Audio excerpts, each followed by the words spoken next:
যে জামাতরা আমাদের 9টি সীমান্ত জেলার পাশের এলাকাতে জিতে গেছে, it's a very alarming for patriotic people.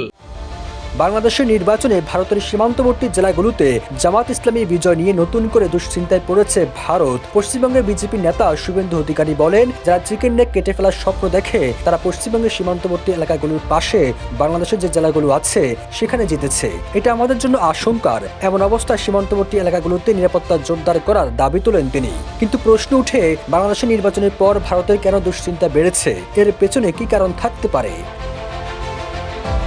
সামাজিক যোগাযোগ মাধ্যমে ছড়িয়ে পড়া একটি ভিডিওতে শুভেন্দু অধিকারীকে বলতে শোনা যায়, এপ্রিলের নির্বাচনে কি পেলাম আর কি পাবো সেটা যোগ বিরক্ত হবে। তার চেয়ে বড় আতঙ্কের বিষয় হলো যে জামাত ইসলামের সীমান্তবর্তী পাশের এলাকাগুলোতে জিতে গেছে।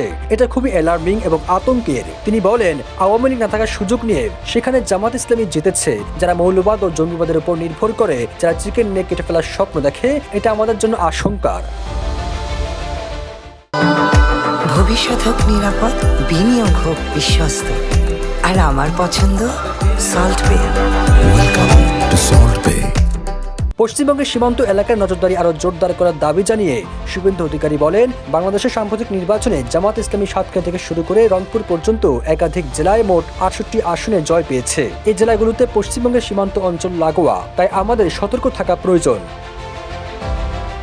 তিনি আরো বলেন, পশ্চিমবঙ্গের নিরাপত্তাই ভারতের নিরাপত্তা। চিকেন নেকের কথা উল্লেখ করে শুভেন্দু অধিকারী বলেন, উত্তর পূর্ব ভারতের সঙ্গে মূল ভূখণ্ডের যোগাযোগ রক্ষার ক্ষেত্রে এই করিডোর অত্যন্ত গুরুত্বপূর্ণ। সবুজ আলম, নিউজ ডেস্ক, ইত্তেফাক।